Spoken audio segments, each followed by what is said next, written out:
Hi friends, welcome back to my channel. ಇವತ್ತಿನ ವಿಡಿಯೋದಲ್ಲಿ carrot halwa ಹೇಗೆ ಮಾಡೋದು ಅಂತ ಹೇಳ್ಕೊಡ್ತೀನಿ. ಫಸ್ಟ್ ನಾನು 4 ಕ್ಯಾರೆಟನ್ನು ತುರಿದು ಒಂದು ಬಾಣಲಿಗೆ ಹಾಕ್ಕೊಂಡು ಸ್ಟವ್ ಮೇಲೆ ಇಟ್ಕೊಂಡಿದ್ದೀನಿ. 4 ಕ್ಯಾರೆಟ್ ಮೀಡಿಯಮ್ ಸೈಜ್ದು 4 ಕ್ಯಾರೆಟನ್ನು ತೊಗೊಂಡಿದ್ದೀನಿ. ಇದಕ್ಕೆ 1 ಗ್ಲಾಸ್ ಆಗೋಷ್ಟು ಒಂದು ದೊಡ್ಡ ಗ್ಲಾಸ್ ಆಗೋಷ್ಟು ಹಾಲನ್ನು ತೊಗೊಂಡಿದ್ದೀನಿ. ಮತ್ತು ಒಂದು ಬೌಲಲ್ಲಿ 1/4 ಕಪ್ ಆಗೋಷ್ಟು ಸಕ್ಕರೆ, 1/4 ಕಪ್ ಆಗೋಷ್ಟು ಸಕ್ಕರೆನ ಹಾಕ್ಕೊಂಡು ನಿಮಗೆ ಸ್ವೀಟ್ ಎಷ್ಟು ಬೇಕು ಅಷ್ಟು ಹಾಕ್ಕೊಳ್ಳಿ. ನೀಟಾಗಿ ಮಿಕ್ಸ್ ಮಾಡಿಕೊಂಡು ಚೆನ್ನಾಗಿ ಕ್ಯಾರೆಟ್ ಕುಕ್ ಆಗೋ ತನಕ ಬೇಯಿಸಬೇಕು. ಚೆನ್ನಾಗಿ ಕ್ಯಾರೆಟ್ ಕುಕ್ ಆಗೋ ತನಕ ಬೇಯಿಸಬೇಕು. ನೋಡಿ, ಈ ಥರ ಮಿಕ್ಸ್ ಮಾಡಿ ನೋಡಿ. ಈಗ ಒಂದು ಸ್ವಲ್ಪ ಕುಕ್ ಆದಮೇಲೆ ಒಂದು 2 to 3 ಟೇಬಲ್ ಸ್ಪೂನ್ ಆಗೋಷ್ಟು ನಾನು ತುಪ್ಪವನ್ನು ಹಾಕ್ಕೊಂಡಿದ್ದೀನಿ.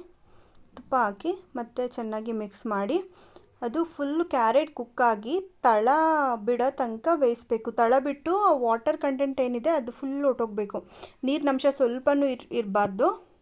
ನೀರಿನಂಶ ಫುಲ್ ಹೋಗಿ ತಳ ಬಿಡ್ತಾ ಇದೆ ಅಂದರೆ ನೋಡಿ, ಇವಾಗ ಫುಲ್ಲು ನೀರಿನಂಶನೂ ಹೋಗಿದೆ, ತಳನೂ ಬಿಡ್ತಾ ಇದೆ. ಇವಾಗ ಕ್ಯಾರೆಟ್ ಹಲ್ವಾ ರೆಡಿಯಾಗಿದೆ.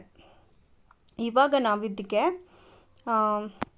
ದ್ರಾಕ್ಷಿ, ಗೋಡಂಬಿ ಮತ್ತು ಬಾದಾಮಿ 3 ತುಪ್ಪದಲ್ಲಿ ರೋಸ್ಟ್ ಮಾಡಿ ಹಾಕಬೇಕು. ಮುಂಚೆನೇ ನಾವು ಹಾಕ್ಬಿಟ್ರೆ ಎಲ್ಲ ಮೆತ್ತೆ ಆಗಿಬಿಡುತ್ತೆ. ಕ್ಯಾರೆಟ್ ಜೊತೆ ಅದು ಬೇಯೋವಾಗ ಫುಲ್ಲು ಮೆತ್ತೆ ಆಗಿಬಿಡುತ್ತೆ.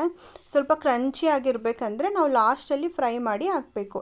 ಬಾದಾಮಿ, ಗೋಡಂಬಿ ಮತ್ತು ದ್ರಾಕ್ಷಿ ಎಲ್ಲ ತುಪ್ಪದಲ್ಲಿ ಫ್ರೈ ಮಾಡಿ ಎಲ್ಲವನ್ನು ನೋಡಿ ಫ್ರೈ ಆಯಿತು. ಇವಾಗ ನಾವೇನು ಕ್ಯಾರೆಟ್ ಹಲ್ವಾ ರೆಡಿ ಮಾಡ್ಕೊಂಡಿರ್ತೀವಲ್ಲ ಅದಕ್ಕೆ ಹಾಕಿ ಒಂದು ಸತಿ ಮಿಕ್ಸ್ ಮಾಡಿದ್ರೆ ರುಚಿಯಾದ ಕ್ಯಾರೆಟ್ ಹಲ್ವಾ ರೆಡಿ. ಒಂದು ಸತಿ ಟ್ರೈ ಮಾಡಿ, ತುಂಬ ಟೇಸ್ಟಿಯಾಗಿರುತ್ತೆ. ಆ್ಯಂಡ್ ನೀವು ಇನ್ನೂ ನನ್ನ ಚಾನಲಿಗೆ ಸಬ್ಸ್ಕ್ರೈಬ್ ಮಾಡಿಲ್ಲ ಅಂದರೆ ಪ್ಲೀಸ್ ಸಬ್ಸ್ಕ್ರೈಬ್ ಮಾಡಿ, ಸಪೋರ್ಟ್ ಮಾಡಿ ಗಾಯ್ಸ್. ಇದೇ ಥರ ಒಳ್ಳೊಳ್ಳೆ ರೆಸಿಪಿಗಳು, ಒಳ್ಳೊಳ್ಳೆ ವೀಡಿಯೋಗಳು ಅಪ್ಲೋಡ್ ಮಾಡ್ತಾ ಇರ್ತೀನಿ. ಪ್ಲೀಸ್ ಸಪೋರ್ಟ್ ಮಾಡಿ. ನೋಡಿ, ಮಿಕ್ಸ್ ಮಾಡಿದ್ರೆ ಕ್ಯಾರೆಟ್ ಹಲ್ವಾ ರೆಡಿ.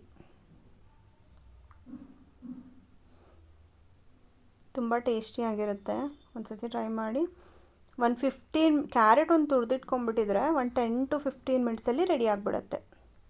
ನೆಕ್ಸ್ಟ್ ಬ್ಲಾಗಲ್ಲಿ ಸಿಗ್ತೀನಿ. ಬಾಯ್.